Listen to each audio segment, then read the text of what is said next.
Nawazuddin Siddiqui Hindi film hero की छवि में कहीं भी फिट नहीं बैठते।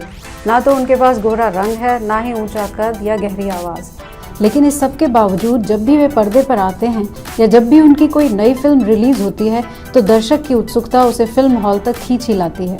अरे बाबू, और काला हो गया रे? कालापन काफी डिमांड में है आजकल। नवाज की ताज़ा फिल्म बाबूमोशाई बंदूकबाज रिलीज से पहले ही अपने असरदार पोस्टरों और सेंसर बोर्ड से झंझट को लेकर चर्चा में आ गई थी। जाहिर है कि इन सब बातों के चलते फिल्म की बॉक्स ऑफिस पर ठीक ठाक कमाई करने की उम्मीद और पुख्ता हो गई है, जबकि फिल्म को कोई खास अच्छे रिव्यू नहीं मिले हैं। लेकिन सभी समीक्षक एक बात पर सहमत हैं कि नवाज अपनी भूमिका में खरे उतरे हैं। वैसे जिस तरह का रोल उन्हें इस फिल्म में मिला है, वे ऐसे रोल पहले भी कर चुके हैं। एक गेम खेलते हैं, तीनों में से जो दो को मारा वो जीता और जीतने वाले को तीनों का पैसा मिला और जो हार गया वो दुनिया छोड़ दिया। बोल मंजूर। 1999 में नवाज ने आमिर खान के सरफरोश में एक छोटी सी भूमिका के साथ शुरुआत की थी, लेकिन उन्हें 2012 में गैंग्स ऑफ वासेपुर के बाद ही असली शोहरत मिली। बहरहाल ये नहीं कहा जा सकता कि नवाजुद्दीन की शोहरत उन्हें खालिस उनकी काबिलियत पर ही मिली।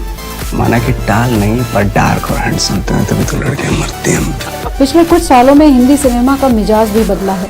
मल्टीप्लेक्स कल्चर ने सिनेमा के अर्थशास्त्र को तो बदला ही है, एक खास तरह की सिनेमा को भी जगह दी है, जिसे ना तो हम आर्ट सिनेमा कहते हैं, ना ही समांतर सिनेमा।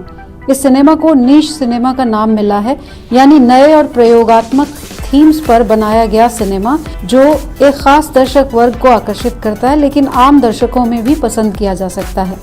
इस वर्ग के सिनेमा में नए और काबिल अदाकारों को भी जगह मिली है, वरना राजकुमार राव, सुशांत राजपूत, विकी कौशल, स्वरा भास्कर, ऋचा चड्ढा, नवाजुद्दीन जैसे बहुत सारे काबिल अदाकारों को हिंदी सिनेमा में स्ट्रगलर रहना पड़ता या दोयम दर्जे के किरदार ही निभाने पड़ते।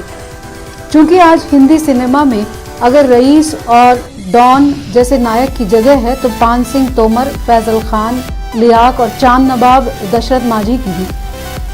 एंटी हीरो के किरदार से एक्सपेरिमेंट करने की जो पहल शाहरुख खान ने 90 के दशक में की थी, वह नवाज के साथ मैच्योर हुई है। अभी हिंदी सिनेमा को नए और बहुआयामी किरदारों से प्रयोग करने, कहानी कहने और बुनने के नए तरीकों को इख्तियार करने का लंबा सफ़र तय करना है।